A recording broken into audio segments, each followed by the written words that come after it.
Good evening to all of you. Good evening, sir. Good evening, sir. Good evening, sir.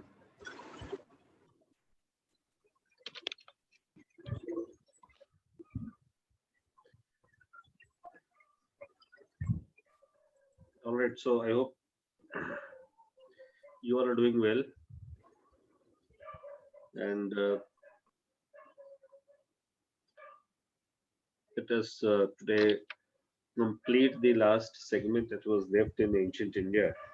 If I remember correctly, uh, we had completed till I think post Gupta part, isn't it? So the last topic that we were discussing in the last class was, I think the post Gupta only. In fact, Harshvardhan, I think we discussed. If you remember, you can tell me exactly what was the topic we were discussing in the last class. Yes, sir. We had discussed Harshvardhan only. Yeah, so we completed Harshvardhan era, in fact, and today we have to proceed further then, isn't it? So let me now start with the subsequent sections that we have to discuss today.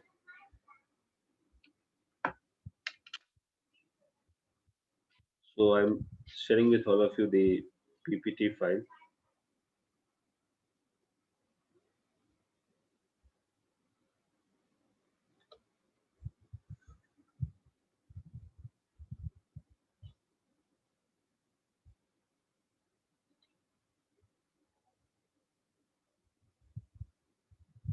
Fine. So I think this was the last topic, last issue that we discussed in the last class. Right.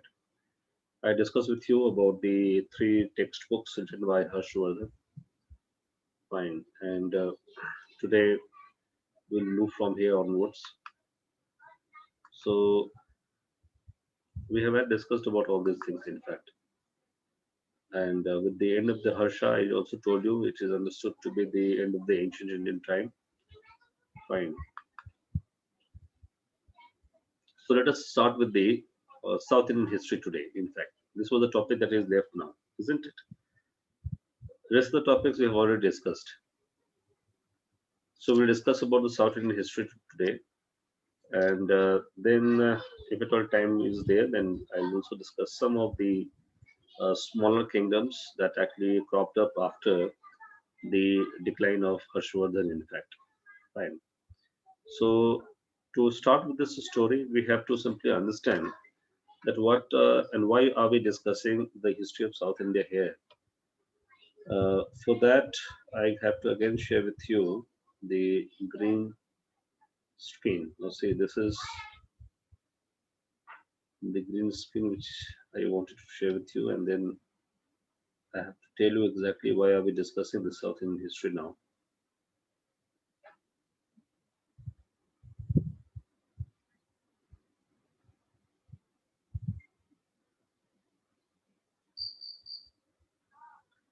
Now, see, I hope it is now visible to all of you, this particular green screen. Yes, sir. Uh, It's visible. so now you can see on the screen itself, and let me now give you the idea about it. So, see, this is a brief description about the history of India. How did it change from north to south? In fact, according to various historians, that after the decline of Harsha or the demise of Harsha, basically, the so-called the Vardhan dynasty, it actually came to a decline, in fact, altogether. And then afterwards, the entire North India, they actually got some various smaller kingdoms. And those smaller kingdoms were primarily understood in the context of the Pala, Pratiharas, Rashtrakutas, fine, Chandelas, etc. So these all actually came up after the demise of Harshvardhan only. So by the 7th century CE or AD onwards, we see the emergence of various regional kingdoms in India. And these regional kingdoms, they actually cropped up across entire north and also in the eastern part of India, in fact. Fine.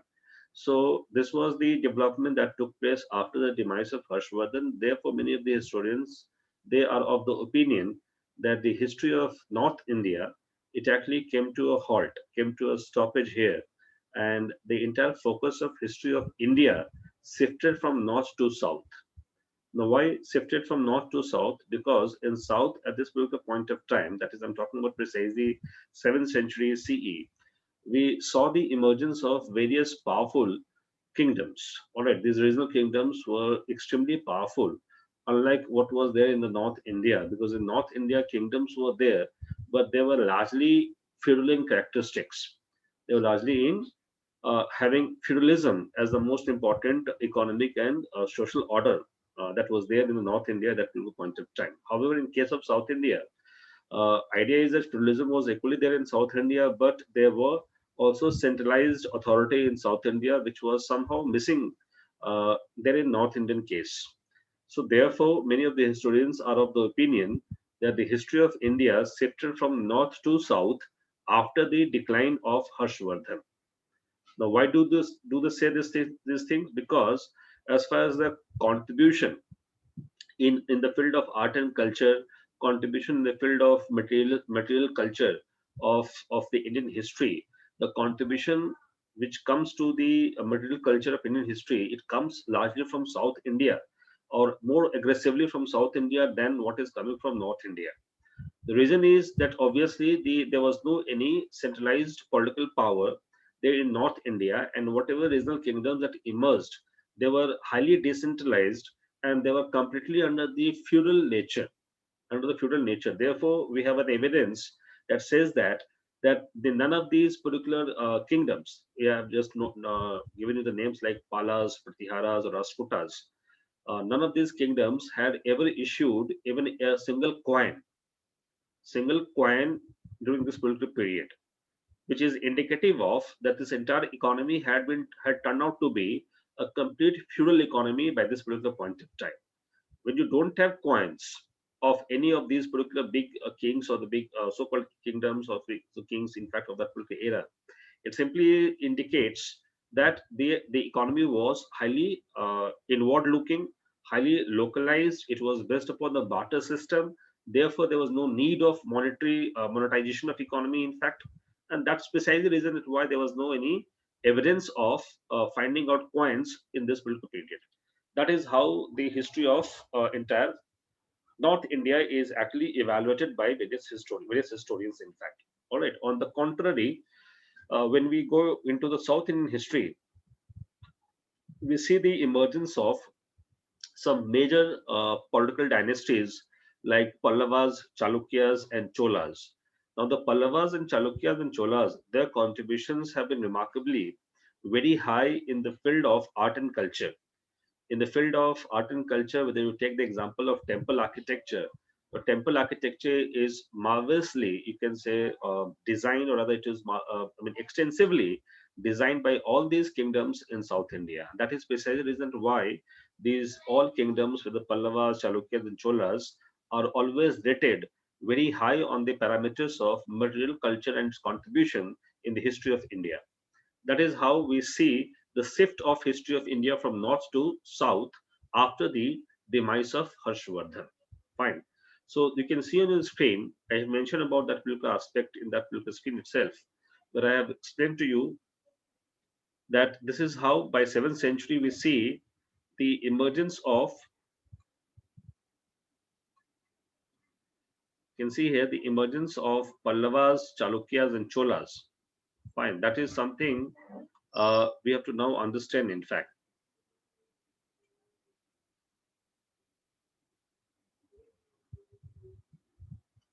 All right, so this Pallava, Cholas, and Chalukyas we have to understand, in fact. And then you see in the 8th century also in the central, you can say, part of India, that is in the Deccan part of India, we see also the emergence of Rashtrakutas. All right, so Rashtrakutas also emerged in Deccan of India. We also see Gurjara Pratiharas emerged, especially in the western part of India. And then Palas also emerged in the eastern part of India. Fine. And they all were the regional kingdoms, in fact. Fine. And these all kingdoms were simply a full indication of, they were indication of feudalism that was quite high, quite dominant in North India. Fine. That is what was there in the, of course, in the history of North India at this particular point of time. Fine. That is what we see. And then Pallava, Chalukyas, and Cholas history continued till almost 11th century CE. And then by the time of 11th century CE, Muslim invasion had already taken place, especially you can say the slave dynasty had already established in North India. And by that particular point of time, we saw the emergence of another Islamic rule in India, which is actually understood to be the beginning of medieval India in the history of India, in fact. That's what actually is the entire chronological development of Indian history afterwards. But let us understand now the history of South India. Fine. So, I mean, to understand Pallavas, Chalukyas, and Cholas, before that, we have to understand the history of South India also, that how Pallava, Chalukya, and Cholas came up all of a sudden there in South Indian history. So, let us understand that aspect first, then we'll come to the other aspect of Pallava, Chalukyas, and Cholas as well.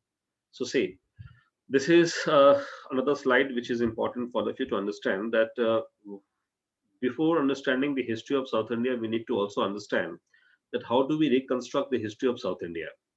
So I mean, of course, to understand that, we need to simply classify the sources into literary and archaeological sources, basically. So we have literary sources, we also have archaeological sources, and here literary sources, Sangam literature is the most prominent, dominant source that we actually get it from South India, and that through that only we actually construct the early part of history of South India, basically.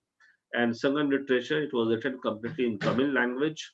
The Tamil script was largely used here, so it is also the beginning of Tamil script in India. Apart from that, even there are certain evidences of Sanskrit scripts, all right, Sanskrit literature, Telugu literature, Kannada literature, and also Buddhist and Jaina literature. They all actually have been there to help us in the reconstruction of history of South India. In fact, fine. On the other hand, we also have the archaeological sources, all right from the epigraphy, and of course, epigraphy, that is the reading of studying of the inscriptions, that is called as epigraphy. So we have the inscriptions of Asokan era, which actually for the first time which gives us literary evidence in the form of any archaeological evidence about the existence of the kingdoms like Cheras, Cholas, or Pandyas. All right, that's what actually we also get from Asokan pillars only. Apart from that, we also have the evidences in the form of the potteries, the metallic tools, the stone artifacts, sculptures, temples, paintings, etc. So these all actually totally contribute in the reconstruction of history of South India for all of us. So largely, the sources to reconstruct the history of South India includes both literary and as well as archaeological sources. Fine, that is the point we have to actually understand before entering into the history of South India. Now you can see the next screen. Now this is very important development that you need to understand now. See, history of South India can be traced right from the era of, let's say, the prehistoric time only. Fine. Of course, we have got various of the evidences right from Paleolithic era as far as history of South India is concerned, because we have got so many hand axes. I told you about the hand axes of Pallavaram, if you remember that. ठीक है, अगर आपको याद होगा तो मैंने discuss किया था ये सारा issues when we discussed the initial chapter of. All right, so of course, Pallavaram was the site from where the hand axe was discovered. It is near to Madras only, in Chennai only. So from Paleolithic era, we got the information, and then of course in the Mesolithic also, Neolithic also, we have various evidences in South Indian history. But the most remarkable evidence for all of us is the megalithic culture of South India. Now, this megalithic culture, it is understood to be a precursor of the era of Sangam age, in fact. This megalithic culture, which is contemporary to India's later Vedic phase, in fact, in North Indian context I'm talking about, it is contemporary to India's Rig Vedic and later Vedic phases also. That is the largest span of time of megalithic culture.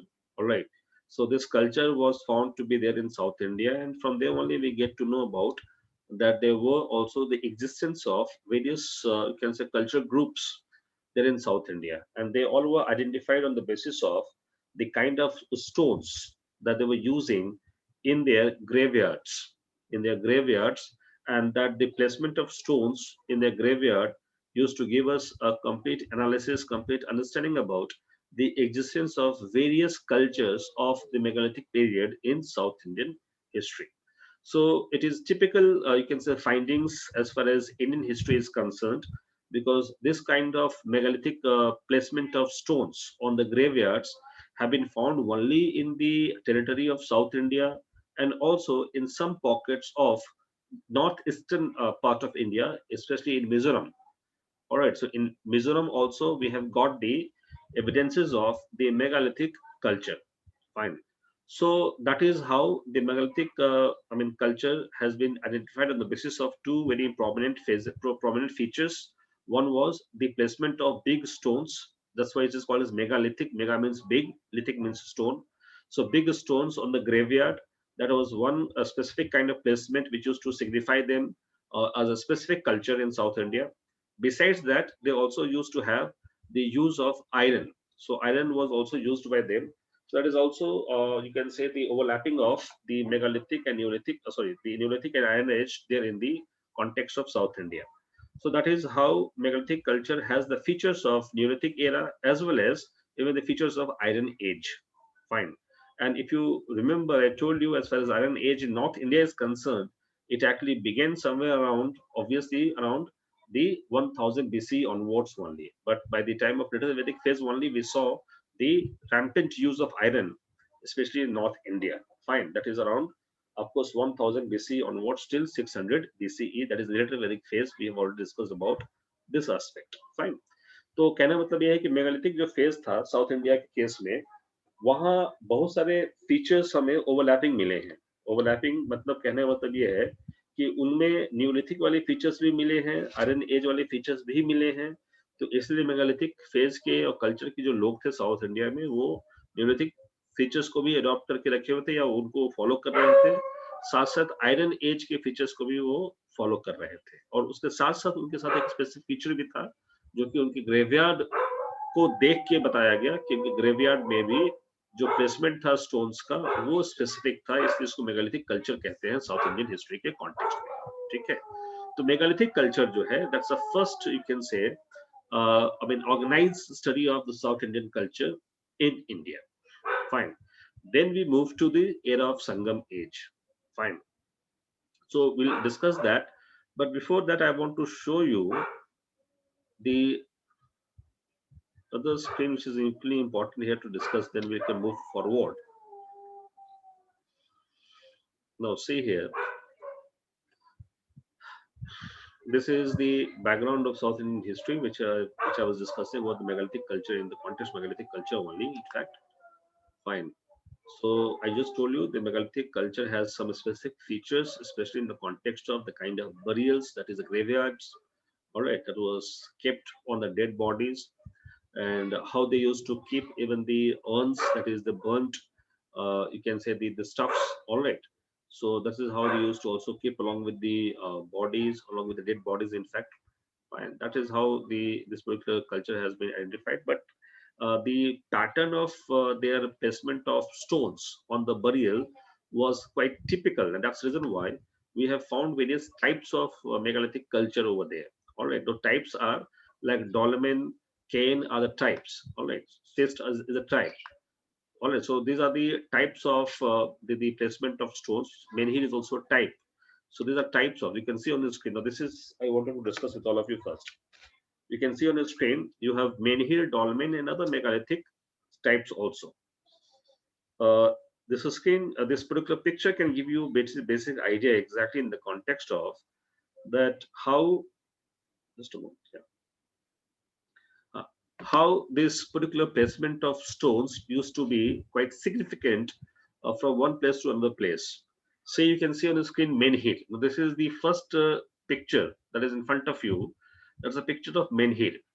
All right. So it used to have, let's say, the placement of stone, a big stone over the burial. All right. That used to be menhir. Then you have also a dolmen. Fine. You can see a dolmen also just beside you, beside, in fact, in between these three pictures in front of you. This is the second picture is of dolmen, in fact. All right. So dolmen was equally another type of megalithic culture, in fact. All right. And then you also have various other types like topical, all right, unburial, stone alignment, porthole cyst. These all are the types of megalithic culture. ठीक है, तो Sir, आपसे हाँ sir, is this contemporary to the Stonehenge found in UK? हाँ it is also said that Stonehenge, which was found in the UK, was equally contemporary of this particular culture only. Fine.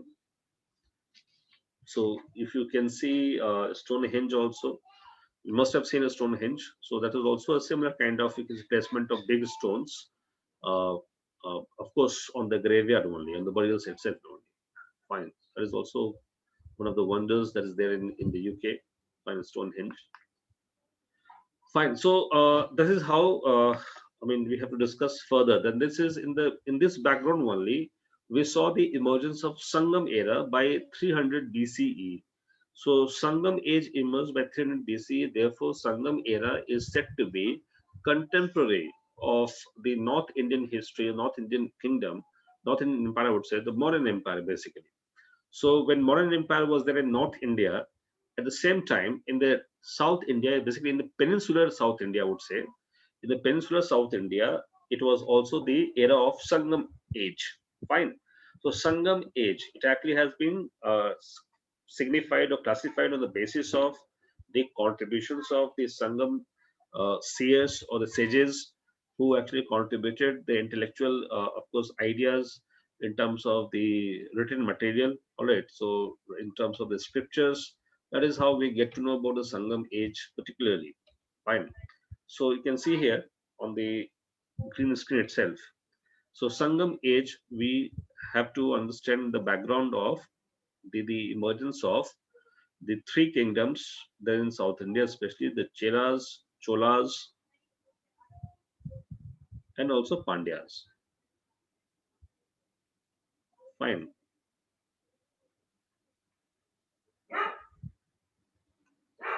So these all actually emerged between 3rd century BC to 3rd century CE.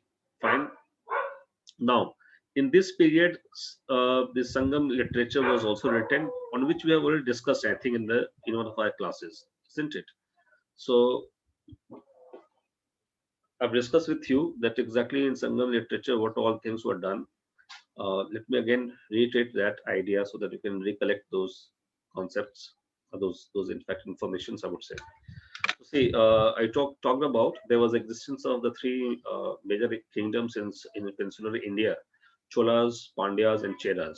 Now, the Pandyas were the basically the protector, or you can say the supporter of the Sangam meetings, because Sangam is actually, or Sangam was basically actually the gatherings of the shears or the intellectuals or scholars of entire, I mean, of course, entire part of the world, and including the sages of India and other parts of Indian subcontinent as well.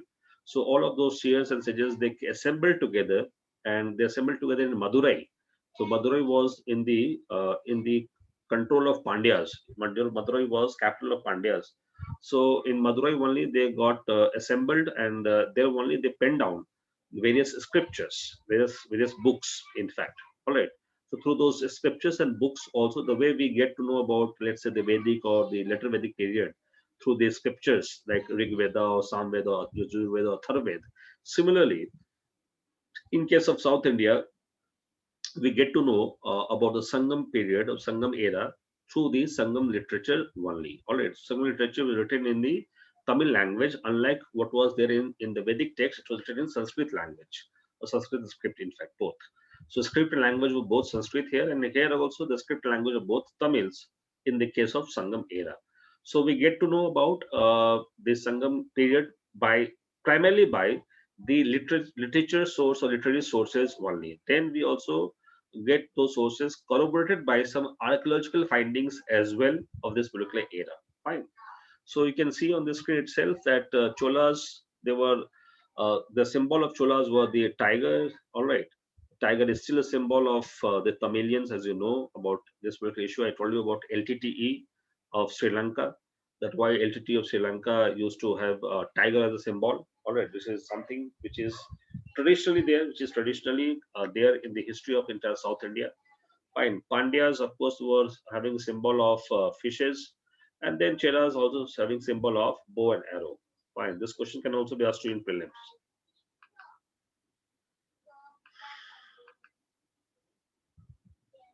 Now, see,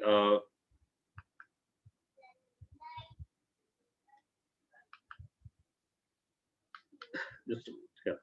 So see, this is how the Sangam era, of course, was concluded by 300 BCE itself.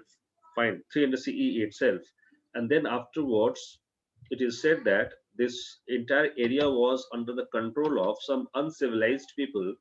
All right, and those uncivilized people, of course, have been identified as someone who actually have not been able to contribute anything in the context of the material culture and its contribution.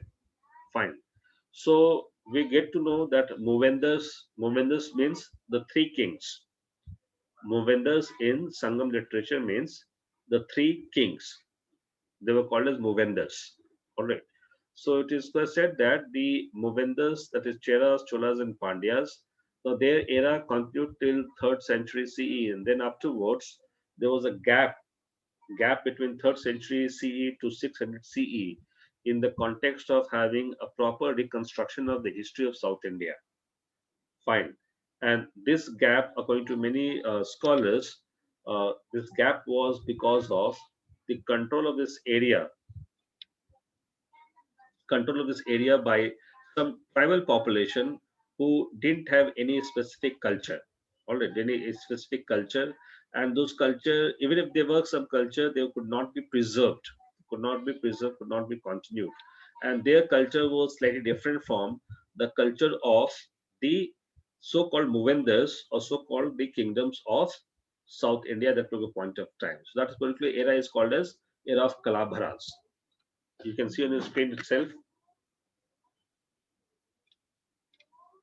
See here, it is Kalabharas. So this is what was the era of Kalabharas between 300 CE to 600 CE. Why? Because these Kalabharas were called as the tribal groups, warlike groups, and these people who didn't have any specific culture, and not only specific culture, neither also have any specific territory to live. They were mobile, they were tribal, they were nomadic, in fact. So they were nomadic, so they kept on moving from one region to another region. That's the reason why precisely this particular era has also been called by many historians a dark age of South India. Fine, dark age of South India, or as a period of interregnum in South India, because here we do not have much of the information about this particular period. However, we have some information. Doesn't mean that if we have no information at all between this particular period. We do have some information also, but those informations are not sufficient in terms of the reconstruction of history of this particular period thoroughly. That's why many of the historians, they feel handicapped in terms of reconstruction of the history of South India between this particular period itself. And therefore, many of the students are of the opinion this particular period was a period of Kalabharas in South India. All right, so Kalabharas were the warlike groups or tribal groups who were nomadic, kept on moving from here to there, and that's the reason why we don't have any specific culture to be reckoned with. But by 600 CE, we again see the emergence of the the same old traditional kingdoms of South India, which was also there during the Sangam age. All right, especially in the context of the rise of the Cholas, the rise of the Pandyas. All right, and even the rise of the Pallavas. So the Pallavas, Pandyas, and even the Cholas, they all started rising after 600 CE. Especially Pallavas was the first. All right, and then it was, followed by the Chalukyas and Pandyas, and then also by the Cholas. So Cholas got emerged by the 8th century CE itself, all right. But before that, by 600 CE, already Pallavas had emerged as the major dominant power in South India. And after the decline of Pallavas, it actually was overtaken by the Cholas altogether in South India. So Cholas inherited the entire legacy of Pallavas only. Fine. So this new Chola, this again the Chola of medieval India. In fact, I would say like this way: this new Chola had acquired all the features of Pallavas. So it is said that they actually were the Pallavas only who were now being controlled by some new set of dynasties who were called as Cholas only, rather who identified themselves as Cholas only, Cholas of the Sangam era only. That's how Chola had again re-emerged in the history of South India from 8th century CE onwards. Fine. That is what actually the point. But before that, already we see the Pallavas had already emerged as the most dominant power. And apart from Pallavas, even Pandyas had also emerged. So it is said that it is Pandyas, Pallavas, and Chalukyas. These three major kingdoms emerged in the history of South India somewhere around 6th century CE onwards. In fact, around in the 7th century only. So in the 7th century CE, these three kingdoms emerged, and all the three kingdoms they were capable, or that they played a role in terms of eliminating the control of Kalabharas from the entire pockets or regions of South India. So, in other words, there must have been various frequent wars, battles fought between Pandyas, Pallavas, and Chalukyas with Kalabharas, and through that, they all have been able to eliminate the Kalabharas from their own domain, their own territory, one by one. It is primarily said, of course, through various writings also, that the Pandyas were the biggest, you can say, force in terms of the removal of Kalabharas from entire South India. Even Pallavas also was also there, but Pandyas played a very important role in the removal of the Kalabharas from South Indian history. That is how the role of Pandyas, Pallavas, and Chalukyas have to be looked into. Fine. So from here onwards, we see the emergence of the new era of so-called Pallavas, Chalukyas, and Cholas. Fine. So this is what actually was the issue. Now you can see here, I just told you, I think I have discussed about Sangam age. I think so. If not, let us discuss it again. All right. Did I discuss Sangam age earlier? Yeah? Yes, sir. You just touched through.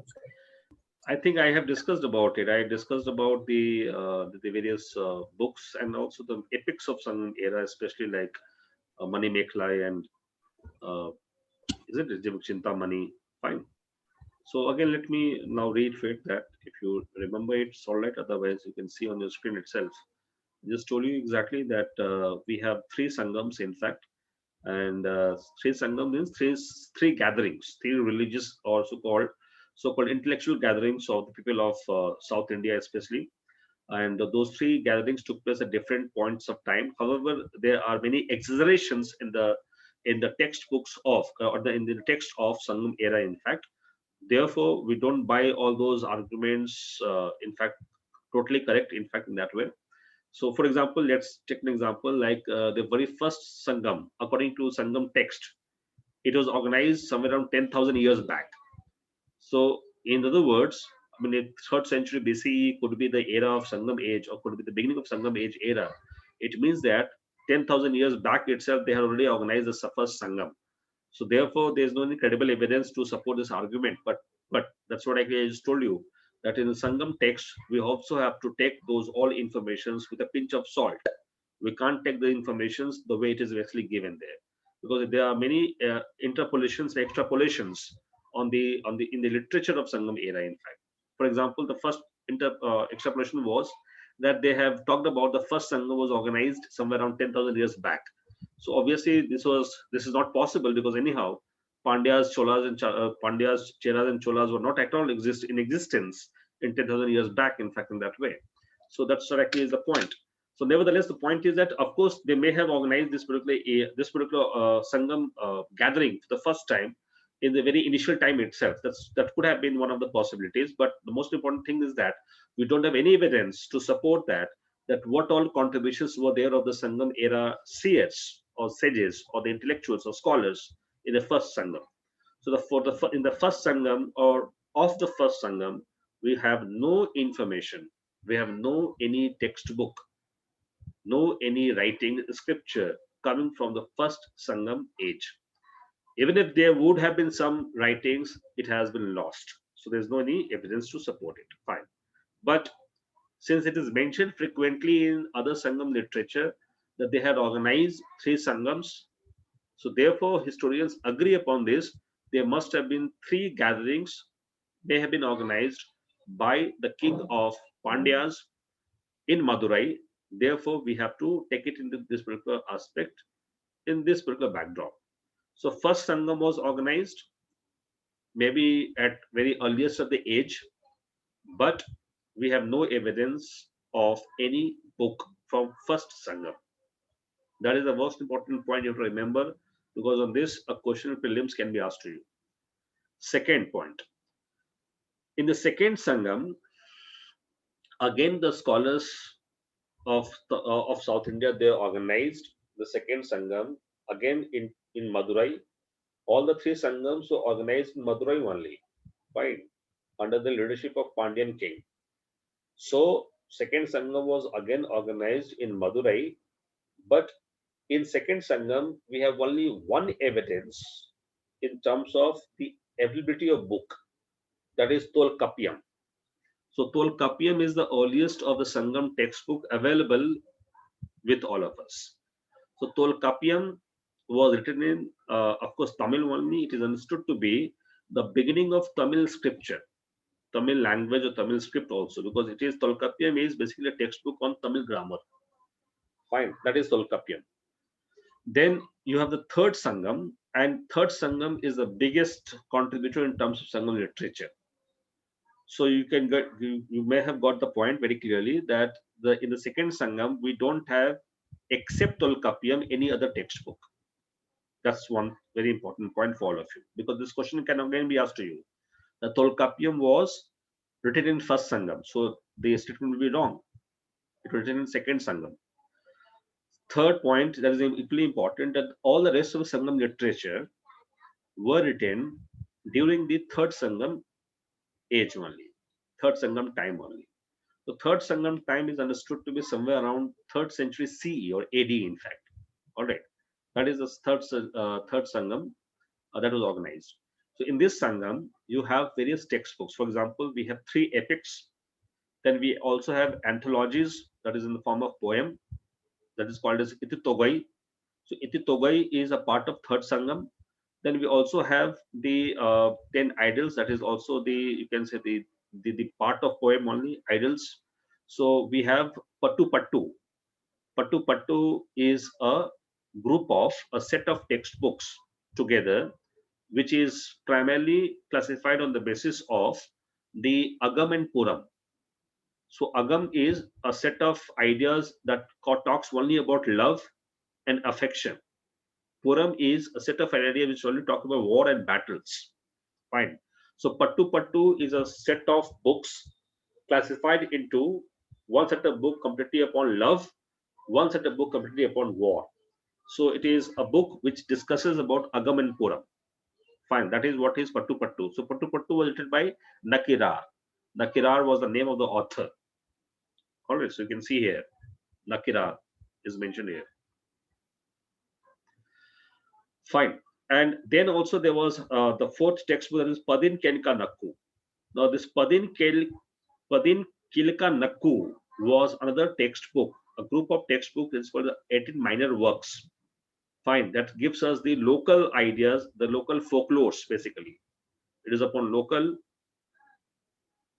folklores.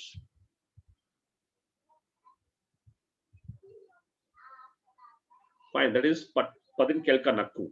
So now you can see, I mean, idea is that there were 4 textbooks written in the third Sangam. 3 epics, Ititogai, Padin Kelka Nakku, and Pattu Pattu. Fine. So these all were written during this particular point of time. That is the third Sangam. That's important for all of you, because question will be asked on this issue only to you in your prelims. Fine. Then in Pattu Pattu, it discusses, I just told you about love and war. It also talks about this love and war in the context of the geographical cultural zones. Fine. So love and war, it is discussing about love and war, but in the context of some geographical cultural zones. For example, in Pattu Pattu, we come to know in South India, there were people who were living in all these areas, like Kurinji. Kurinji means hill. This is asked to you in prelims. So again, it is important for all of you. Kurunji means hills. Palai means dry lands. Mulai means jungle. Marudam means cultivated land. Nedal means coastal areas. So these all cultural zones, geographical cultural zones are discussed in Pattu Pattu. And from here only, he also talks about that in these all zones, there were people living and they were having the Agam and Puram issues with each other. At times they were at war, at times they are at love also with each other. That's what actually is the description that we come to know from Pattu Pattu. Fine. So this question can be asked to you that in which of the Sangam literature we get to know about the geographical cultural zone of South India. So you have to remember it is Pattu Pattu. Then you have three epics that's very important for all of you because largely questions are asked from these three epics only as far as Sangam literature is concerned. In GS, generally questions are asked from the three epics. All right. Had it been history as an optional paper, then Pattu Pattu, Padanikilka Nakku, all right, these all questions could have been asked. But of course, in GS, they will not ask you about all those things. But definitely, this is an important issue that is epics they can ask. There were three epics. One was Silpati Karam, second one was Mani Mekhlai, and third one was Zivak Chintamani. It is S written over here, but it is pronounced as Jivak. Jivak Chintamani. All right. So Sivak Chintamani or Jivak Chintamani both are same in fact. Now you have to see what was the theme of Silpadikaram. See, Silpadikaram is also known as jeweled anklet. It means जो आप पायल देखते होंगे पहने देखते होंगे घर में भी माँ को बहन को ये जो पायल है यही है सिलपदिकरम की कहानी का थीम ठीक है ज्वेल्ड एंकलेट कहते हैं इसको अब ये कहानी ये है कहानी इनफैक्ट इसको गढ़ने वाला जो है वो इलांगो वदिगल है Elango वदिगल was the author of सिलपदिकरम ठीक है and Ilango Vadikal was the son of Karikal. Karikal was the king of Cheras, in fact. All right, so he actually has wrote about this particular Silpadikaram epic of South India. Now it is written somewhere around 2nd century CE. It is a story about the love of the two people, Kovalam and Madhavi. All right, so Kovalam and Madhavi, their love story has been discussed here in this particular, of course, particular book. The story goes like this way: that the Kovalam, he was basically a merchant who fell in love with Madhavi. He was a dancer, all right, and Kovalam was already a married person. His wife's name was Kanagi. Fine. Now Kovalam, when he switches over to Madhavi, leaving Kanagi, at that particular point of time, the Karikal, King Karikal from Royal Palace of Karikal, the king of Chera, the royal anklet was lost. It was stolen by someone. So royal anklet was stolen by someone, and at the same time, Kovalam was also in need of money. So what did he do? He took away the anklet of his wife Kanagi to support Madhavi.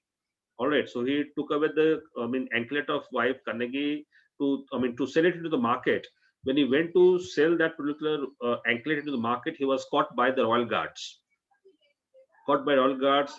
Estimating that or expecting that the Kovalam might be the thief who has stolen the royal anklet. In fact, so somehow Kovalam was, of course, pushed behind the bar, and then the king didn't actually listen Kovalam, and he was also hanged by king. So Kovalam was killed like this way. All right. So Kovalam was killed by the king, and then Kanagi comes in the court of the king to prove the point that Kovalam was innocent, and her own anklet was there with the Kovalam, and that was wrongly, he was wrongly implicated in this case, and was wrongly also given the, of course, sentence of death. All right. So this particular point she proved in the court with all her logic, all the evidences, and most importantly, by that particular point of time also, the actual thief was caught. The actual thief was caught, and here Kannagi, she committed suicide in the court of the king. All right, with all the curses on the king, Karikal. So with this, Carnegie also died, and that is how Kovalam and Carnegie, both of them, passed away. All right. So Carnegie, when she committed suicide to prove the innocency of her husband, she became quite famous in entire South Indian culture. So even till today, in South India, especially in Kerala, there is a tradition of worshipping Patni cult. This is how Patni cult got immersed in the history of South India.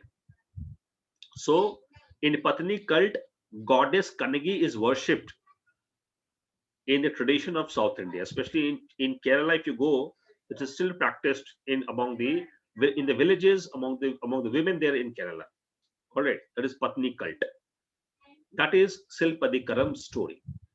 Fine. Now Silpadikaram, the story has been further elaborated by Satnar in Mani Mekhlai. Now see, Mani Mekhlai was the daughter of Kovalam and Madhavi. All right. So Satnar was the author of this particular book, Mani Mekhlai. Mani Mekhlai was a biography of the daughter of Kovalam and Madhavi. Fine. So Satnar was a Buddhist, and he narrated the entire story of Mani Mekhlai. What was the story? Story was that the king Uday Kumaran, no, he was the king Uday Kumaran from the, of course, from the Pandyas region, and he fell in love with Mani Mekhlai. Fine, but Mani Mekhlai didn't want to get married with this king.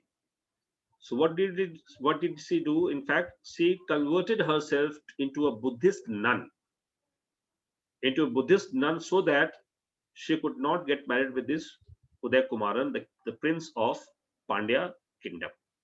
That was the story of Mani Mekhlai. Fine. So Mani Mekhlai actually discusses about one very important thing for all of us, that is the existence of Buddhism also there in South India. Fine. So that is how Satnar was the author of Mani Mekhlai. So of course, this question will be asked to you in this context only. Who was the author of Mani Mekhlai? So you have to remember the name of Satnar. And similarly, who was the author of Silpadikaram? So it was Ilango Vadigal. Fine. Then the third story, third epic is Zivak Chintamani. It was written by Tirthka Devar. Tirthka Devar was the author, and he was a Jaina. So Jivak Chintamani was also a story of the local folklore, and here he explained about how the local businessmen, they adopted Jainism in South India. So it is also discusses about the existence of Jainism in South India at this particular point of time. So now you can see Buddhism and Jainism was still very much famous there in South India even during the time of Sangam era. That was the point. Fine. So this is how we have to see the three epics of South India. Fine.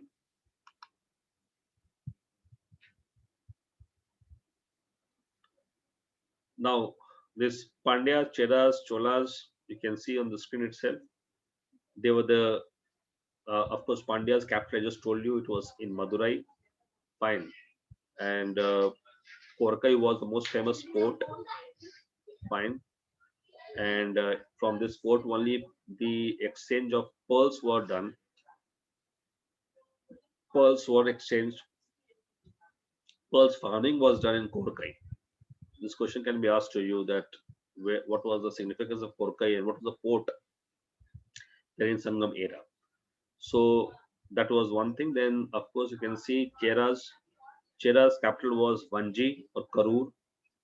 Fine. And the most famous port of Chera was Mujiris and Tondi in the western coast of India. In fact, Mujiris and Tondi. Mujiris was extremely famous. Why? Because it was known for the Roman trade. So another very important information that we get to know by various authors, that India was having an extensive trade with Roman world also. Fine. So the South Indian territory was having a good contact with the Roman traders as well. So textile was being traded from India to Rome. That was the story. In fact, it was in fact reality. In fact, so that is taking place for Mujiris only. Fine. And of course, King Sengotuvan. So King Sengotuvan was also discussed in Sil Padikaram, the textbook. So King Sengotuvan of Cheras, he was able to protect Muziris from pirates, that is smugglers, looters of ships and cargoes. That was a contribution of Getuvan Sengotuvan to provide law and order in Muziris. Fine. And on the other hand, we also have at Cholas, whose capital was Urayur. Fine. And now here you can see this Cholas Urayur capital was, the first capital was Uray, then they also shifted to Puhar. Puhar or Puhar it is called. So Puhar was equally their another capital. Kaveri Patnam, which is also known as Kaveri Patnam. Today Kaveri Patnam has been submerged in the sea. So today you don't find Kaveri Patnam, it has already been submerged under the sea. Alright. But nevertheless, the point is Urayur and Kaveri Patnam are the two most important cities of Cholas at that particular point of time. Fine. So that is how we get to know about these three, in fact, kings. Excuse me, sir. So could you please tell King, the first Pandya king's significance in the previous slide? Just a minute. Yeah, I just told you about the King Nendun Chalyan. He was basically the person who organized Sangam. He patronized Sangam. All right. So Nendun Chalyan, who was the king of Pandyas, who patronized Sangam, and because of that only we get to know about Sangam literature. In fact, that's Okay, important. thank you, sir.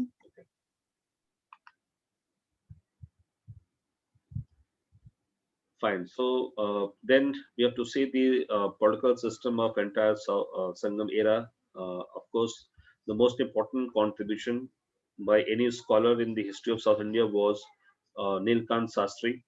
So Nilkant Sastri has written a lot of books on South India, but he is the authority in South Indian history basically. You need to understand like this way. So Nilkant Sastri has written extensively on South India, and that is how we get to know about the history of South India from the books of Nilkant Sastri, in fact. So social setup of South Indian was like this way, according to Nilkant Sastri also, that it was basically a hybrid society that was there in South India. When you say hybrid society, which means that Aryans, not Aryans.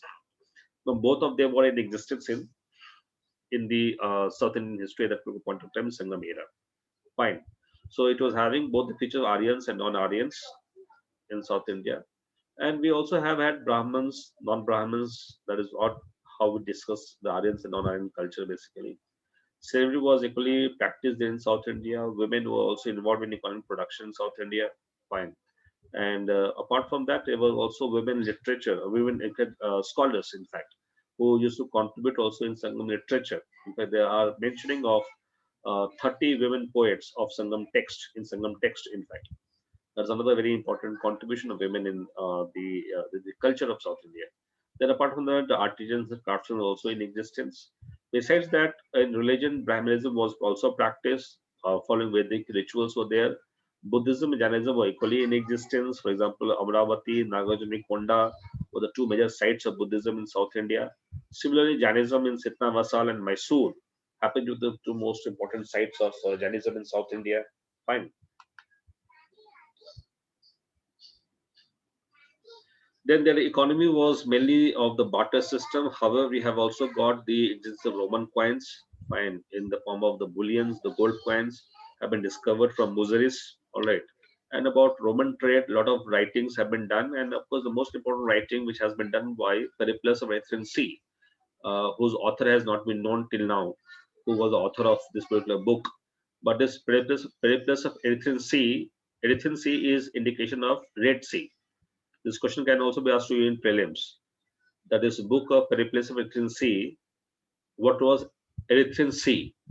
So it was basically Red Sea. All right. So red sea के नाम red सी को Erythraean सी कहा गया है Greek authors के द्वारा. ठीक है. सो कौन इसका ऑथर था इसके बारे में अभी भी कोई जानकारी नहीं है. We have no idea about who was the author of this particular book, but this book was available in Greece, in fact. So this book also discusses about the existence of extensive trade between India and Roman Empire at that point of time. Fine, that is the economic condition of the Sangam era, in fact. Fine. Then this is about Satvana, so we don't have to discuss it right now. Now see, Pallavas. So now we saw the second phase of the history of South India, especially Sangam era is completed now. Second phase was the emergence of Pallavas, Chalukyas, and of course Cholas from 6th century, 7th century onwards. See, the founder of Pallavas, it is quite controversial that who actually was the founder of Pallavas and from where Pallavas had emerged. But as the name itself suggests, the name suggests that Pallav means the leaves, or leaves. So they may have been the people who were involved in some farming or maybe some gardening activity. All right, that is how Pallavas had been identified by some of the historians. Bappa Dev. Bappa Dev was the first person whose name we get to know as the founder of Pallavas in South India. However, it was Simha Vishnu who provided the political base to the Pallavas. So therefore, Simha Vishnu is understood to be the real founder of Pallavas in South India. So the political base of Pallavas was given by Simha Vishnu in Kanchi. All right. And this is how he also started providing support to Brahmanism then in South India. So he followed all the Aryan culture then in South India again around 6th century, 7th century, 6th century BCE in fact, CE in fact, and early 7th century CE itself. All right. Mahendra Varman was the most important, most known, of course, Pallava ruler because of his contributions in temple architecture, particularly. All right.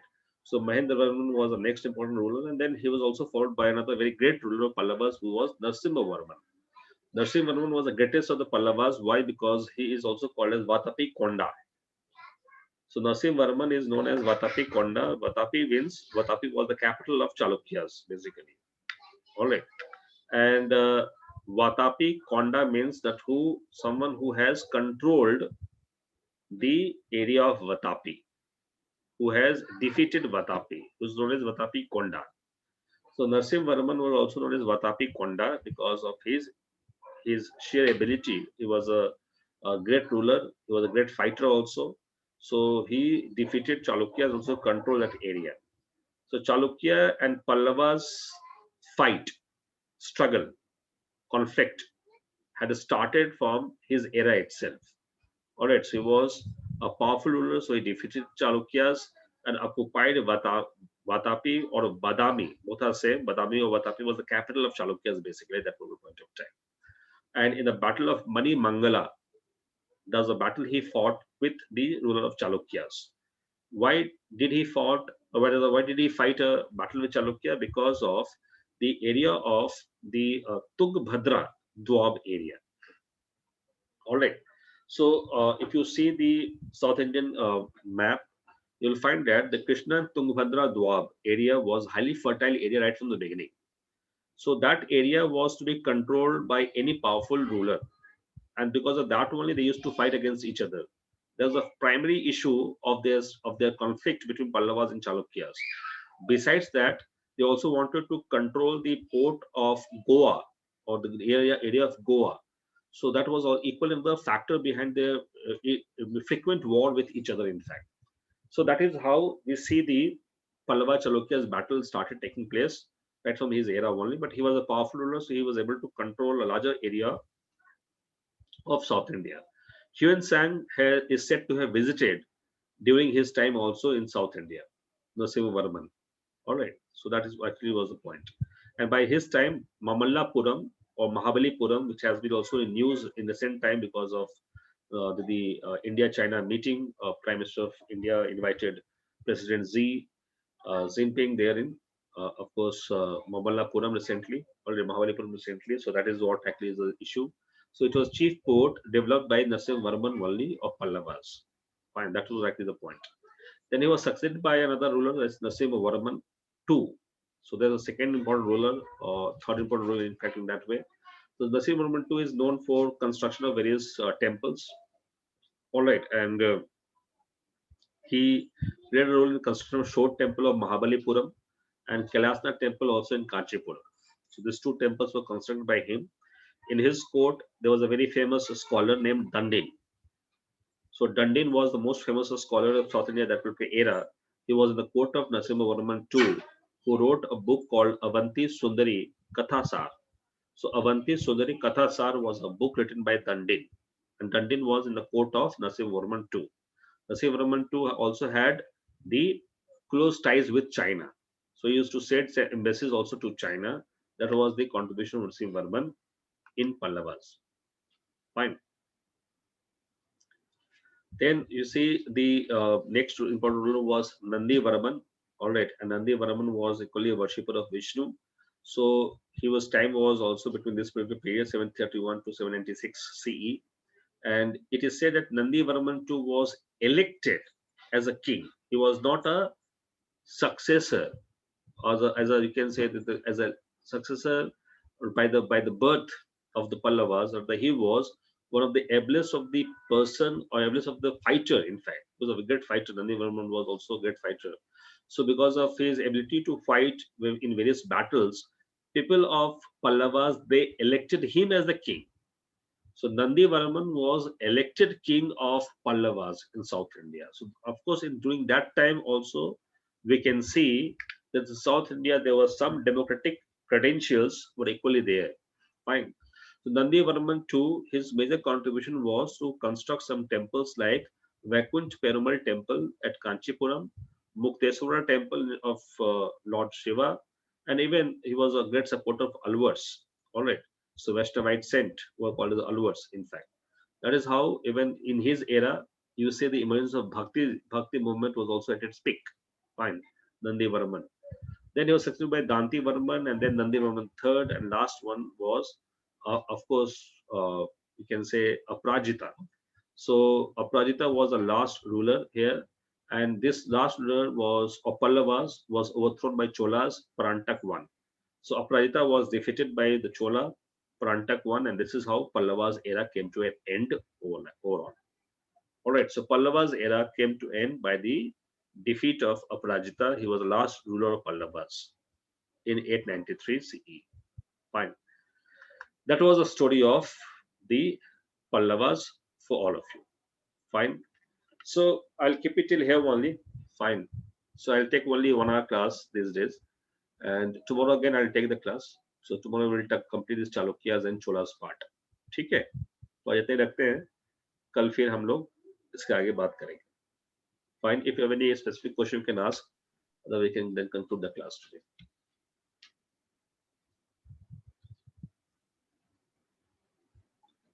So no question? No, sir. Okay. ठीक है, तो आज इतने रखते हैं. Okay, Ritika, Nishant. Thank you, sir. Thank you, sir. Thank you, sir. Yes. So see you tomorrow again. Tomorrow we'll complete this Chalukyas and Cholas part. ठीक है ना? Okay, sir. Okay, sir. Okay then. See you. Thank you. Bye. Take care.